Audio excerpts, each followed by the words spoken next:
జీవకోటి మనుగడకు జీవనాధారమైన పర్యావరణాన్ని పరిరక్షించాల్సిన బాధ్యత ప్రతి ఒక్కరిపై ఉందని మండల ఉపాధ్యక్షుడు గొంటు సుమంత్ కుమార్ రెడ్డి అన్నారు. రెంటచింతల వెలుగు ఏపీఎం అంకంరావు ఆధ్వర్యంలో ఏర్పాటు చేసిన కార్యక్రమంలో పీహెచ్సీ అభివృద్ధి కమిటీ చైర్మన్ బోడపాటి రామకృష్ణ, ఎంపీటీసీలు మర్రి రాజ్ కుమార్, డేగల దానమ్మ, అన్నారావులు పాల్గొని మొక్కలు నాటారు.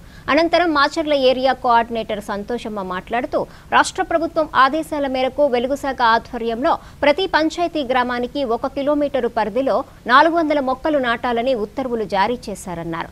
ఈ మేరకు రెంటచింతల నుండి మిట్టగుడిపాడు రహదారికి ఇరువైపులా మొక్కలు నాటడం జరిగిందన్నారు. మొక్కల పరిరక్షణకు డ్వాక్రా మహిళలను నియమించడం జరిగిందన్నారు. ఈ కార్యక్రమంలో వెలుగు సిబ్బంది తదితరులు పాల్గొన్నారు.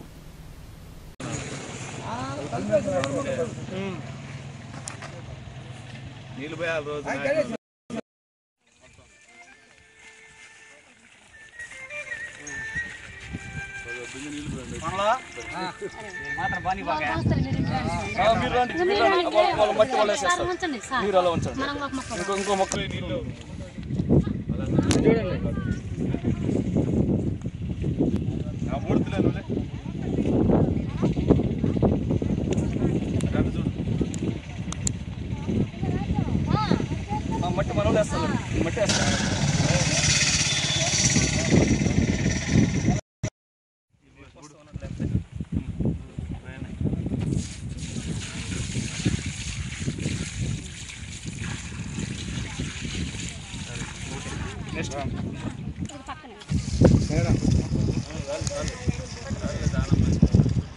మొక్క పట్టుకోండి లేదు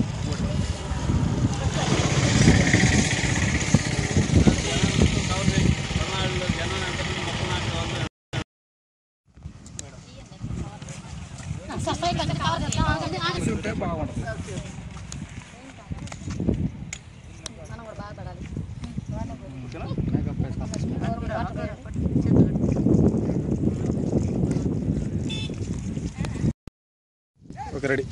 పర్యావరణ పరిరక్షణలో భాగంగా మొక్కలు పెంచాలనేది ముఖ్యమంత్రి గారి యొక్క ఉద్దేశం. దీంట్లో భాగంగా వెలుగు డిపార్ట్మెంట్ వాళ్ళకి 1 kilometre panchayati kilometre revenue plantation చేయమని చెప్పేసి ఉత్తర్వులు ఇవ్వడం జరిగింది. దాంట్లో భాగంగా ఈ గ్రామ పంచాయతీకి 1 కిలోమీటర్కి 400 మొక్కలు, కిలోమీటర్కి అటు 200 ఇటు 200 చొప్పున 400 మొక్కలు నాటించడానికి ఇప్పుడు మేము ప్రారంభించామండి. దీన్ని ఎస్హెచ్జి మెంబరే, స్వయం సహాయక సంఘం మెంబరే వాచ్ అండ్ వార్డ్ నీళ్లు పోసుకోవడానికి కానివ్వండి, తర్వాత దాన్ని సంరక్షించడానికి కానివ్వండి ఒక ఎస్హెచ్జి మెంబర్ పేద మహిళని ఏర్పాటు చేయడం జరిగింది.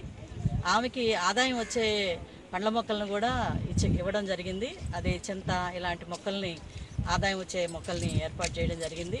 దీని ద్వారా ముందు జీవితంలో ఆమెకు ఆదాయము ప్లస్ ఈ 3 సంవత్సరాల పాటు మొక్కను సంరక్షించినందుకు గాను సుమారు నెలకు 4,000 రూపాయల చొప్పున ఆదాయాన్ని ఇవ్వడం కూడా జరుగుతుంది. దీని ద్వారా ముఖ్యమంత్రి గారు ఏదైతే మహిళకి 10,000 రూపాయల ఆదాయం రావాలి అని అన్నారో అలా ఆదాయం వచ్చే కార్యక్రమం ఈ రెవెన్యూ ప్లాంటేషన్ ద్వారా రెంటచింతల మండలంలో మేము ఇప్పుడు చేయడం జరుగుతుంది.